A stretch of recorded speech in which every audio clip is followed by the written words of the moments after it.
আসসালামু আলাইকুম প্রিয় বন্ধুরা, আপনারা দেখতে পাচ্ছেন আমরা একটি বিল্ডিংয়ের ছাদ ঢালাই হওয়ার পূর্বে ইলেকট্রিক্যাল পাইপ স্থাপন করতেছি ছাদে।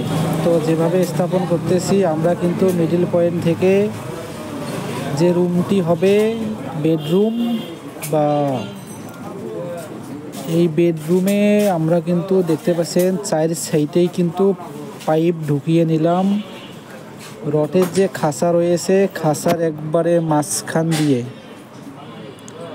আপনি দেখতে পাচ্ছেন আমরা কিন্তু সাইড সাইডেই কিন্তু পাইপগুলো ঢুকাই দিয়েছি।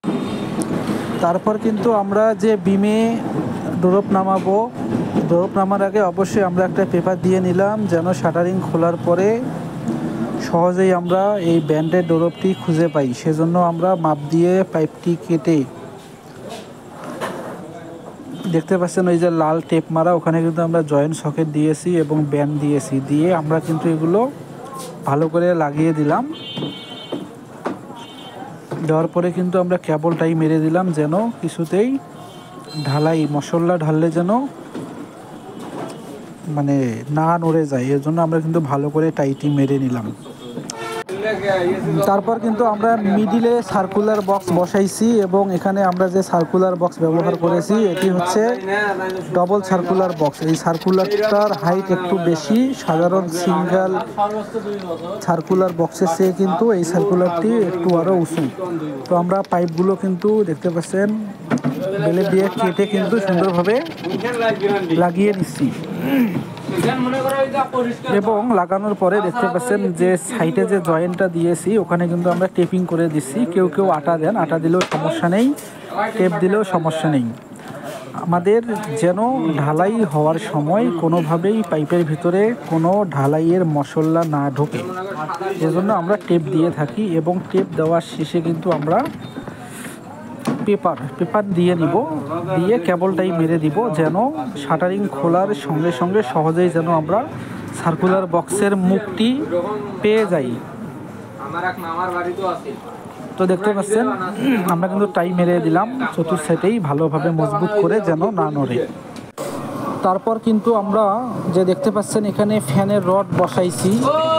তো মূলত ফ্যানের রড আমরা কিন্তু এভাবে বসাই, পেপার দিয়ে তারপর টাই মেরে দেই, দিয়ে আবার একটি পেপার দিয়ে ওখানে কিন্তু আমরা বসাই দেই, এবং আমরা মাপজোক করে রুমের মিডিল সেন্টার বাইর করার পরে আমরা কিন্তু ফ্যান হুকটা বসাই দেই এভাবে। এবং ফ্যান হুকের পাশে কিন্তু দেখতে পাচ্ছেন আমরা কিন্তু এখানে একটা সার্কুলার বক্স দিয়েছি, যেন ওইখানে যে ইলেকট্রিক্যাল লাইন যাবে, যে তারগুলো যাবে, আমরা যেন ওই সার্কুলার দিয়ে ফ্যানের কাছে নিয়ে যেতে পারি। এর জন্য কিন্তু আমরা এভাবেই কিন্তু হুক বসিয়ে দেব। তো দেখতে পাচ্ছেন পাইপ বিছানো শেষ হয়েছে। আমরা কিন্তু পুরো 60 স্কোয়ার ফিট মেপে রুমের সাইজগুলো বাইর করে, রুমের মিডিল সেন্টার বাইর করে ফ্যান হুক দিয়ে এবং সাইডে ব্যান্ডের ডোরপগুলো নামিয়ে দিয়ে, এবং রুমের মেন লাইন আমরা এক সাইড দিয়ে বাইর করে, অর্থাৎ ঝা করতে হয়, আমরা কিন্তু সব এখন কমপ্লিট করলাম। তো দেখতে পাচ্ছেন যেখানে ব্যান্ড দেওয়ার প্রয়োজন আমরা ব্যান্ড দিয়েছি, যেখানে সার্কুলার বক্স দেওয়ার প্রয়োজন আমরা সার্কুলার বক্স দিয়েছি, এবং যেখানে ডোরপ নামার প্রয়োজন, যেখানে ওয়াল হবে গাঁথনি হবে, আমরা কিন্তু ওখানে ব্যান্ড দিয়ে ডোরপটি নামিয়ে দিয়েছি।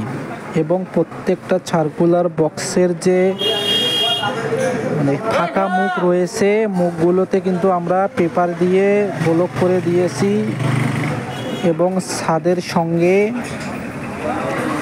সুন্দর করে পেপার দিয়ে কেবলটাই মেরে দিয়েছি।